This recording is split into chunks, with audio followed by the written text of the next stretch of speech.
To Sri news. భారత్లో digital చెల్లింపుల ప్రక్రియను మరింత విస్తృతం చేయడంలో భాగంగా కేంద్ర ప్రభుత్వం ఈ-రూపీ విధానాన్ని అందుబాటులోకి తెచ్చింది. ప్రధానమంత్రి నరేంద్ర మోదీ దీన్ని లాంఛనంగా ప్రారంభించారు. నగదు రహిత లావాదేవీల ప్రోత్సాహం, మధ్యవర్తిత్వ సాధనాల ప్రమేయాన్ని తగ్గించడమే లక్ష్యంగా దీన్ని తీసుకువచ్చారు. ప్రత్యక్ష నగదు బదిలీ విధానంలో ఈ-రూపీ కీలక పాత్ర పోషించనుందని ఈ సందర్భంగా ప్రధాని మోదీ చెప్పారు. లబ్ధిదారులకు పారదర్శకంగా నగదు చేరేందుకు ఈ విధానం ఉపకరిస్తుందని తెలిపారు. ఈ వ్యవస్థను national payments corporation of India, ఆర్థిక మంత్రిత్వ శాఖ, ఆరోగ్య మంత్రిత్వ శాఖ, నేషనల్ హెల్త్ అథారిటీ సహకారంతో అభివృద్ధి చేశారు. इस महत्वपूर्ण कार्यक्रम में देश भर से जुड़े सभी राज्यपाल महोदय,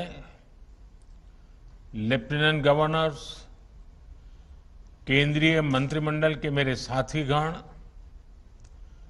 रिजर्व बैंक के गवर्नर, राज्यों के मुख्य सचिव, अलग अलग इंडस्ट्री एसोसिएशन से जुड़े साथीगण, स्टार्टअप, फिनटेक की दुनिया से जुड़े मेरे युवा साथी, बैंकों के वरिष्ठ अधिकारीगण और मेरे प्यारे भाइयों और बहनों, आज देश डिजिटल गवर्नेंस को एक नया आयाम दे रहा है।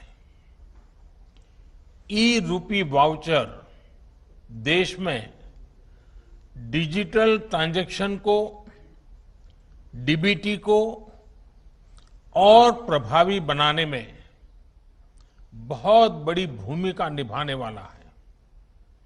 इससे टारगेटेड, ट्रांसपेरेंट और लीकेज फ्री डिलीवरी में सभी को बड़ी मदद मिलेगी।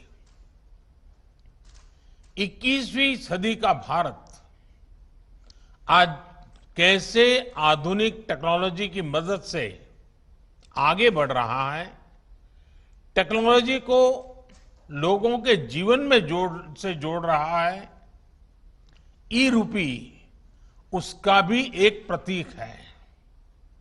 और मुझे खुशी है कि ये शुरुआत उस समय हो रही है जब देश आजादी के 75 वर्ष पर अमृत महोत्सव मना रहा है। और ऐसे समय में देश ने फ्यूचरिस्टिक रिफॉर्म का एक और अहम कदम बढ़ाया है। విశాఖ స్టీల్ ప్లాంట్ ప్రైవేటీకరణను వ్యతిరేకిస్తూ ఢిల్లీలోని జంతర్ మంతర్ వద్ద ఈ నెల 2-3 తేదీలలో స్టీల్ ప్లాంట్ కార్మికులు మహా నిరసన కార్యక్రమానికి పిలుపునిచ్చారు. ఈ నేపథ్యంలో ఏపీ నుంచి వచ్చిన స్టీల్ ప్లాంట్ ఉద్యోగులపై ఢిల్లీ పోలీసులు నిఘా పెట్టారు. న్యూ రైల్వే స్టేషన్ దగ్గర స్టీల్ ప్లాంట్ ఉద్యోగులను పోలీసులు అడ్డుకుని 2.5 గంటల పాటు నిర్బంధించారు.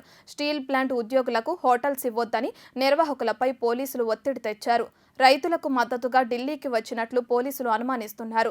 ఢిల్లీ పోలీసుల తీరుపై విపక్షాలు, ప్రజా సంఘాలు ఆగ్రహం వ్యక్తం చేస్తున్నాయి.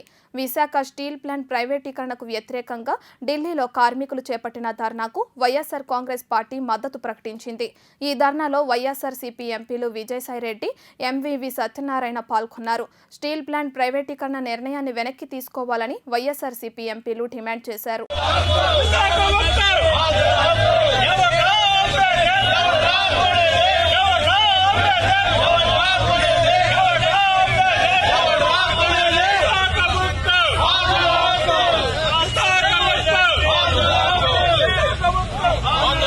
మనం సాధించుకోవాలంటే దానికి చిత్తశుద్ధితో పనిచేయాల్సినటువంటి అవసరం ఉంది. ఈరోజు చూస్తే కార్మికులు, నిర్వాసితులు సుమారు 167-70 రోజులుగా అలుపెరుగినటువంటి పోరాటం చేస్తున్నారు. వారి పోరాటానికి నమస్కారాలు తెలియజేసుకుంటూ, గతంలో ఎన్నో మార్లు స్టీల్ ప్లాంట్ ని ప్రైవేటైజ్ చేద్దామని చెప్పేసి వచ్చినటువంటి సందర్భంలో అప్పుడున్నటువంటి ముఖ్యమంత్రులు కావచ్చు, రాజకీయ నాయకులు కావచ్చు, చిత్తశుద్ధితో పనిచేయడం వల్ల నేను ఆపుకోగలిగాం. అంటే నేను విమర్శ చేస్తున్నాను కాదు, ముఖ్యమంత్రి గారికి వస్తే ఖచ్చితంగా ఒక ధైర్యం ఉంది, ధైర్యం వస్తుందనేది నాకు ఆలోచన.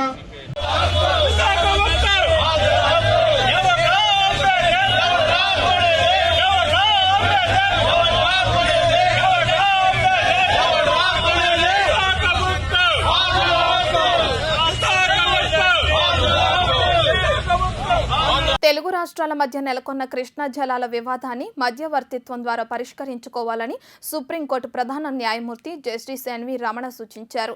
కృష్ణా జలాల వివాదంపై ఏపీ ప్రభుత్వం దాఖలు చేసిన పిటిషన్పై సుప్రీంకోర్టులో సోమవారం విచారణ జరిగింది. 2 రాష్ట్రాలతో సంప్రదించి పిటిషన్పై నిర్ణయం తీసుకోవాలని ఇరు రాష్ట్రాల సీనియర్ న్యాయవాదులకు సీజేఐ సూచించారు. కేంద్రం నుంచి ఇంకా ఏమైనా సూచనలు కావాలంటే విచారణ వాయిదా వేసి మరో ధర్మాసనానికి బదిలీ చేస్తామని చెప్పారు. తాను 2 రాష్ట్రాలకు చెందిన వ్యక్తినన్న జస్టిస్ ఎన్వి రమణ ప్రభుత్వాలతో సంప్రదించి ఓ నిర్ణయానికి రావాలని 2 రాష్ట్రాల తరపు న్యాయవాదులకు సూచిస్తూ తదుపరి విచారణను బుధవారానికి వాయిదా వేశారు.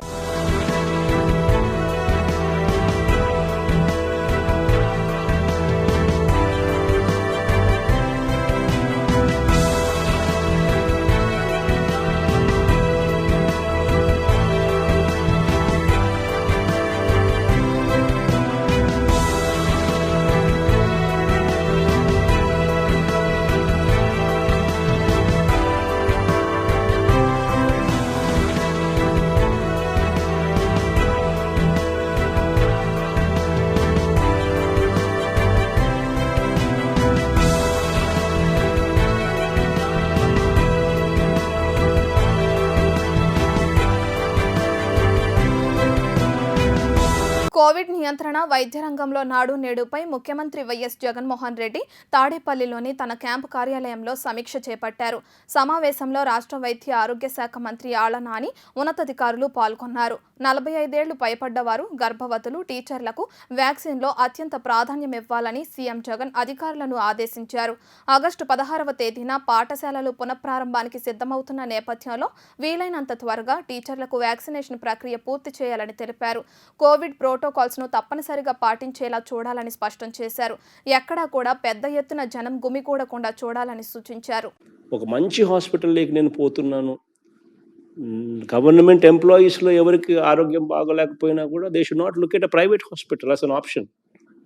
మన హాస్పిటల్స్లోకి మనం పోయి ఆప్షన్స్ క్రియేట్ కావాలి. అంటే ఆ హాస్పిటల్స్లో ఆ క్వాలిటీ మెయింటైన్ కావాలి. దేవుని దయ వల్ల we're building all these things, but I don't want these to die down. ఇది కొన్ని జనరేషన్స్ పాటు ఈ హాస్పిటల్స్ అదే లెవెల్లో మెయింటైన్ కావాలనంటే సస్టైనబిలిటీ రావాలి. సస్టైనబిలిటీ రావడం కోసం ఎన్ని అగ్రెసివ్గా ఏమేమి ఇన్ఫ్రాస్ట్రక్చర్ తీసుకోండి, ఏమేమి SOPs తీసుకొని రావాలో అవన్నీ తీసుకొని వచ్చి పెడతాం. So it's a viable model. So please make sure that this things what we build last long. YCP ప్రభుత్వం రాష్ట్ర ఆర్థిక వ్యవస్థకు తూట్లు పొడుస్తుందని బీజేపీ ఎమ్మెల్సీ మాధవ్ ఆరోపించారు. ఆదాయం లేని రాష్ట్రానికి అప్పులు ఎలా పుడుతున్నాయని ప్రశ్నించారు. ఎన్నికల సమయంలో మద్యపాన నిషేధం చేస్తామని హామీ ఇచ్చి ఇప్పుడు మద్యంపై ఆదాయం వస్తుందని చెప్పి బ్యాంకుల నుంచి అప్పులు చేస్తున్నారని, మద్యం అమ్మకాలపై రాష్ట్ర ఆర్థిక పరిస్థితి నడుస్తుందని మాధవ్ మండిపడ్డారు. భవిష్యత్ ఆదాయంపై ఇప్పుడు అప్పులు చేయడం ఎక్కడా లేదన్నారు. కేంద్రం శాఖలకు ఇచ్చే నిధులను రాష్ట్ర పథకాలకు మళ్లిస్తున్నారని, ఆర్థిక తప్పిదాలపై కేంద్ర వ్యవస్థలకు రాష్ట్ర బీజేపీ ఫిర్యాదు చేస్తుందని మాధవ్ తెలిపారు. తప్పులు చేస్తున్న IASలు కూడా శిక్ష అనుభవిస్తారని మాధవ్ హెచ్చరించారు. ఈరోజు రాష్ట్ర ప్రభుత్వం ఏదైతే కుట్రపూరితంగా ప్రజల్ని మోసం చేసే విధంగా,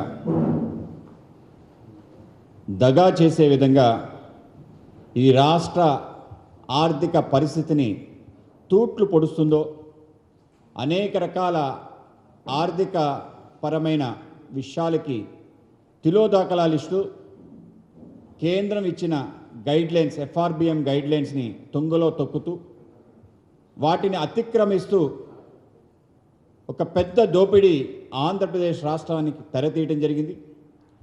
ప్రపంచ ప్రసిద్ధి మెజిషియన్స్ ఎవరూ చేయలేని ఒక గారడి ఆంధ్రప్రదేశ్లో జరుగుతుంది.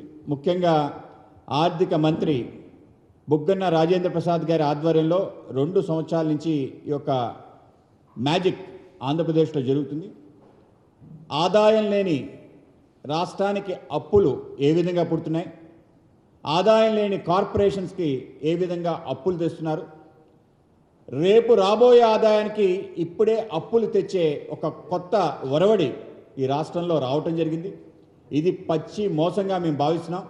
ఈ యొక్క పచ్చి మోసానికి పాల్పడుతున్న రాష్ట్ర ప్రభుత్వానికి తప్పకుండా కేంద్రానికి కంప్లైంట్ చేయడం జరుగుతుంది. స్వయంగా రాష్ట్ర బృందం వెళ్ళి ఆర్బీఐ గవర్నర్కి, కేంద్ర ఆర్థిక మంత్రికి వీటిపైన మేము కంప్లైంట్ చేయబోతున్నాం. ఏ విధంగా అయితే ఎక్సైజ్ ఆదాయం రాబో కాలంలో వచ్చేది ముందే అంచనా వేసి ముఖ్యంగా పబ్లిక్ సెక్టర్ బ్యాంక్స్ని తప్పుదారి పట్టిస్తూ ఎస్క్రూ అకౌంట్స్ ఓపెన్ చేసి దాంట్లోంచి సుమారు 13,500 కోట్లు ఈ రాష్ట్ర ప్రభుత్వం ఏ విధంగా తీసుకుంటుందని ప్రశ్నిస్తున్నాం. తెలుగుదేశం పార్టీ తెలుగు దొంగల పార్టీగా మారిందని వైఎస్ఆర్సీపీ ఎమ్మెల్యే వసంత కృష్ణ ప్రసాద్ ధ్వజమెత్తారు. కొండపల్లి మైనింగ్పై టీడీపీ నేత పట్టాభి ఆరోపణలను ఆయన ఖండించారు. అబద్ధాలను నిజం చేయాలని టీడీపీ నేతలు ప్రయత్నిస్తున్నారని మండిపడ్డారు. 1993లో ఓ వ్యక్తి దరఖాస్తు చేసుకోగా 143 సర్వే నెంబర్పై లీజును మైనింగ్ శాఖ అధికారులు మంజూరు చేశారన్నారు. 1943-44లో రూపొందించిన ఆర్ఎస్ఆర్ రికార్డులోనూ 143 సర్వే నెంబర్ ఉందని, ఎప్పటి నుంచో ఉందనడానికి ఆధారాలు కూడా ఉన్నట్లు తెలిపారు. 45 ఏళ్లుగా ఆ ప్రాంతంలో మైనింగ్ జరుగుతుంటే వైఎస్ఆర్ హయాంలో 143 సర్వే నెంబర్ సృష్టించారన్న పట్టాభి ఆరోపణల్లో వాస్తవం లేదని వెల్లడించారు. దేవినేని ఉమ ఏడాదిన్నరగా తనపై బురద జల్లడమే పనిగా పెట్టుకున్నారని ఎమ్మెల్యే వసంత కృష్ణ ప్రసాద్ మండిపడ్డారు. నేను మొన్న చెప్పినట్టుగా తెలుగుదేశం పార్టీ తెలుగు దొంగల పార్టీ. వాళ్ళు ఒకడు ఒక మాట చెప్తే పైన దాకా 10 దాకా వాళ్ళొక ఆర్గనైజర్స్ బ్యాచ్. ఈ ఆర్గనైజర్స్ బ్యాచ్ ఒక్కొక్కడు ఒక్కొక్క లేయర్లో ఒక్కొక్క అబద్ధాన్ని చెప్పి మొదటి వాడు చెప్పిన అబద్ధాన్ని నిజం చేయాలని చెప్పి చివరిదాకా ప్రయత్నించే పనికి మాలిన దద్దములు, పనికి మాలిన సన్యాసులు. నిన్న ప్రధానంగా పట్టాభి మాట్లాడతా, పంది పట్టాభి ఏం చెప్పాడంటే, లేని 143వ సర్వే నెంబర్ని రాజశేఖర్ రెడ్డి హయాంలో 2006 ప్రాంతాల్లో పుట్టించి ఇంకు పెన్నుతో దిద్ది ఏదో చేశారని చెప్పి ఒక దొంగ నాటకానికి తెరదీశాడు. నేను చెప్తా ఉన్నాను, అది లేని సర్వే నెంబర్ రాజశేఖర రెడ్డి గారు పుట్టించారా, అసలు అక్కడ ఆ సర్వే నెంబరే లేదని 2006 తర్వాత వచ్చిందని చెప్పి చెప్తా ఉన్నాడు. అతగాడు చెప్పే వాస్తవాలు ఎంత నిజమో తెలుసుకోవడం కోసం మీకు జిరాక్స్ కూడా తేలని ఒరిజినల్ పేపర్స్ ఇచ్చాను. 1993లో ఒక అప్లికెంట్ అప్లై చేసుకోగా 1/3/1994లో మైన్స్ వాళ్ళు 143 సర్వే నెంబర్ మీద లీజు గ్రాంట్ చేసిన ఒరిజినల్ పేపర్స్. ఎగువ నుంచి వస్తున్న వరద ప్రవాహం వల్ల ప్రకాశం బ్యారేజీకి వరద పోటెత్తుతుంది. దీంతో బ్యారేజీలోకి భారీగా వరద నీరు వచ్చి చేరుతుంది. అధికారులు అప్రమత్తమై 70 గేట్లు ఎత్తి బ్యారేజీ నుంచి 11,920 క్యూసెక్కుల నీటిని సముద్రంలోకి విడుదల చేశారు. అంతేకాకుండా కాలువలకు 6,000 క్యూసెక్కుల నీరును విడుదల చేశారు. ప్రకాశం బ్యారేజీ ఇన్ఫ్లో 83,139 క్యూసెక్కులు కాగా అవుట్ఫ్లో 73,890 క్యూసెక్కులుగా కొనసాగుతుంది. నదీ పరివాహక ప్రాంత ప్రజలు అప్రమత్తంగా ఉండాలని అధికారులు హెచ్చరిక జారీ చేశారు.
సీతానగరం కృష్ణానది కుడి ఎగువ కరకట్ట విస్తరణ పనులను పెనుమాక వద్ద రైతులు అడ్డుకున్నారు. పెనుమాక పరిధిలో ప్రొక్లైనర్తో చేపట్టిన పనులను నిలిపివేయాలని రైతులు ఆందోళన చేపట్టారు. కరకట్టపై రైతుల ఆందోళనను ఏపీ రైతు సంఘం ప్రతినిధులు పరిశీలించారు. కరకట్ట విస్తరణలో భాగంగా రైతుల పొలాల్లో ఉన్న ముళ్ల పొదల తొలగింపు నిలిపివేయాలన్నారు. తమతో సంప్రదింపులు లేకుండా భూముల్లోకి ప్రవేశిస్తే అడ్డుకుంటామంటూ రైతులు హెచ్చరించారు. విస్తరణ పనులకు భూమి అవసరమైతే రైతులతో చర్చించి చట్ట ప్రకారం వ్యవహరించాలని రైతు సంఘం ప్రతినిధులు సూచించారు.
కృష్ణా జిల్లా కలెక్టర్ నివాస్ను మచిలీపట్నం కలెక్టరేట్లో నూజివీడు ఎమ్మెల్యే మేకా ప్రతాప్ అప్పారావు కలిశారు.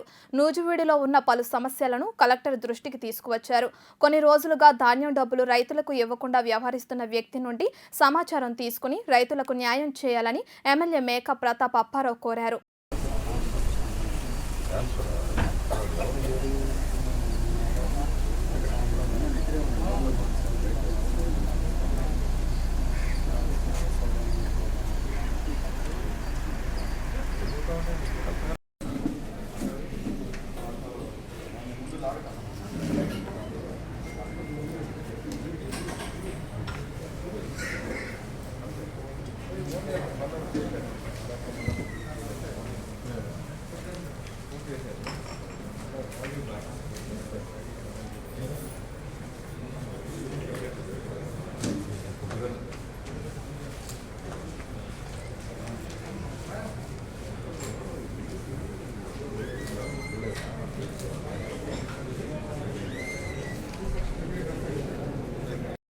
నమస్తే మాది అన్న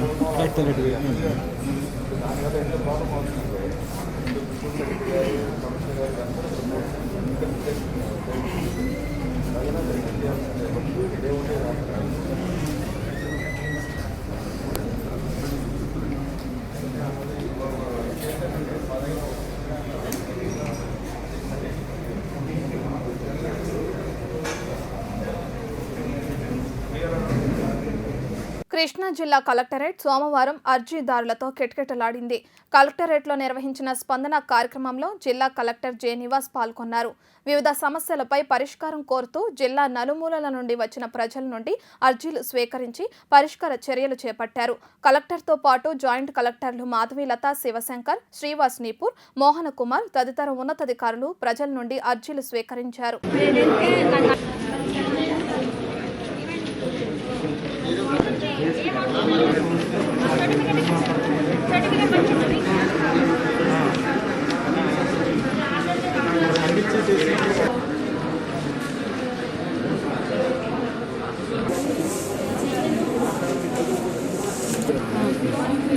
దీనికోసం తీసేవాళ్ళు పెట్టారా?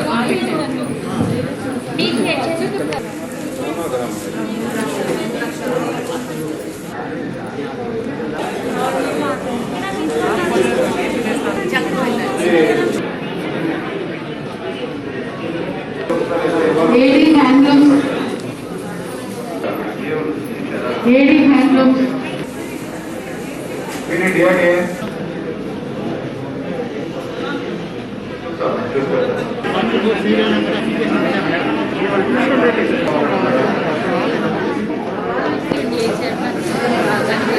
సస్పెండ్ చేశారు 2080 మే 20 పేపర్ ఇచ్చేసారు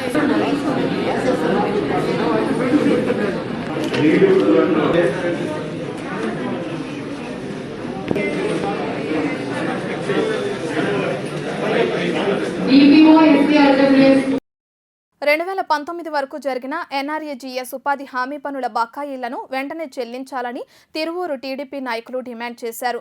వైసీపీ ప్రభుత్వం అకారణంగా బకాయిలు చెల్లించకపోగా కోర్టు ఆదేశాలను సైతం లెక్క చేయకుండా బిల్లుల చెల్లింపులను నిలిపివేసిందని తిరువూరు టీడీపీ ఇన్ఛార్జ్ సేవల దేవదత్ పేర్కొన్నారు.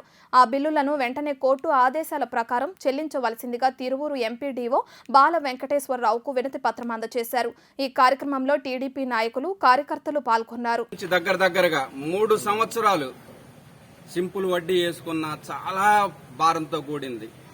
దగ్గరగా తిరువూరు నియోజకవర్గం ఒక్కటే చూసుకుంటే తిరువూరు నియోజకవర్గంలో ఉన్న తిరువూరు మండలాన్ని ఒక్కటే చూసుకుంటే దగ్గరగా 18 కోట్ల నిధులు చెల్లించాల్సిన ఉంది. 3 సంవత్సరాలు దాటిపోయింది. ఈ రోజు కూడా ఈ ప్రభుత్వము ఎలాంటి చలనం లేకుండా బిల్లులు చెల్లించకుండా ఉంది. కేంద్ర ప్రభుత్వం ఇచ్చిన నిధులు కూడా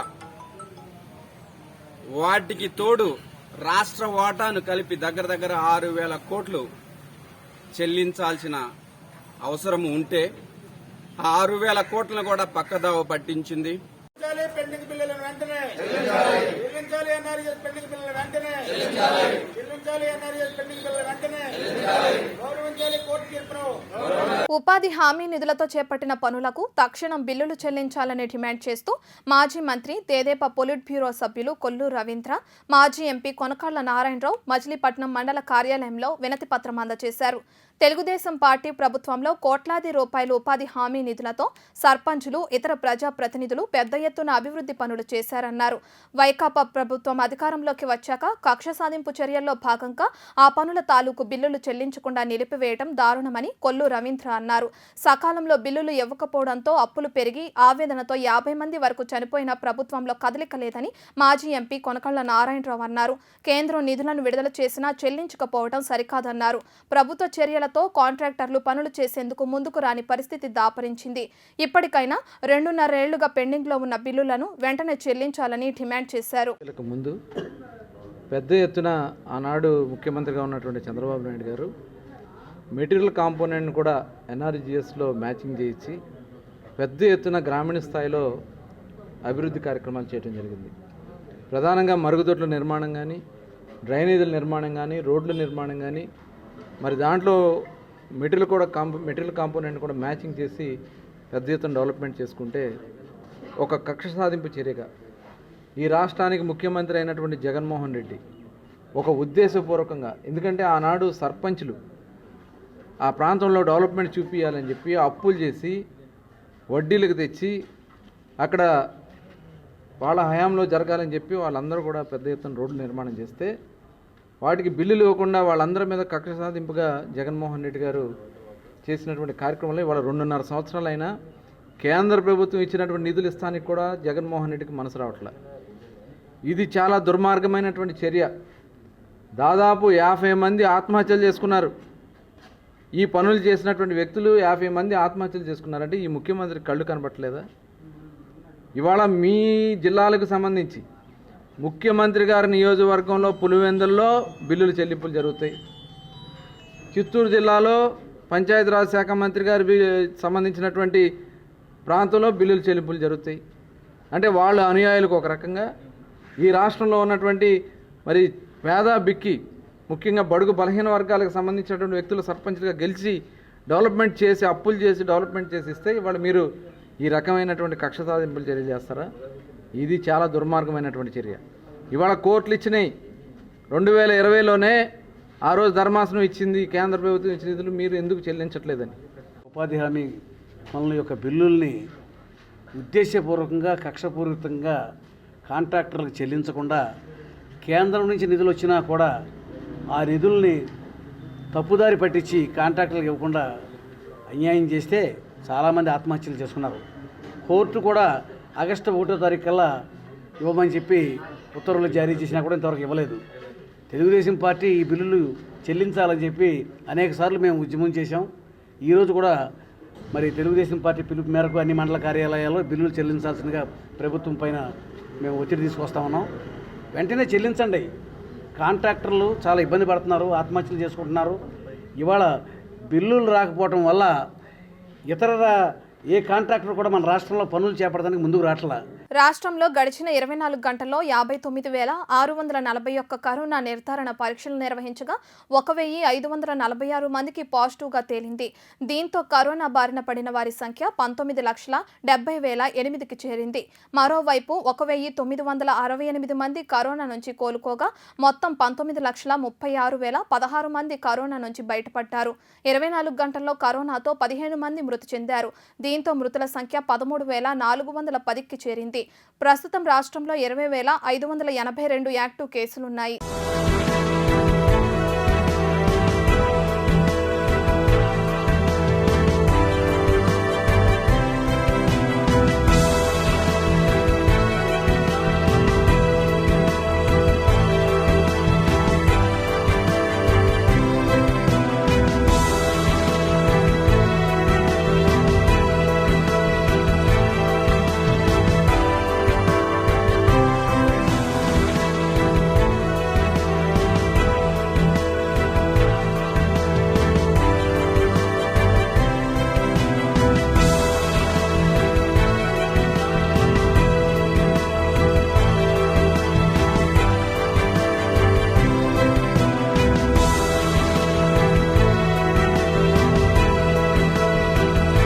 ఈ వార్తలు ఇంతటితో సమాప్తం. నమస్కారం.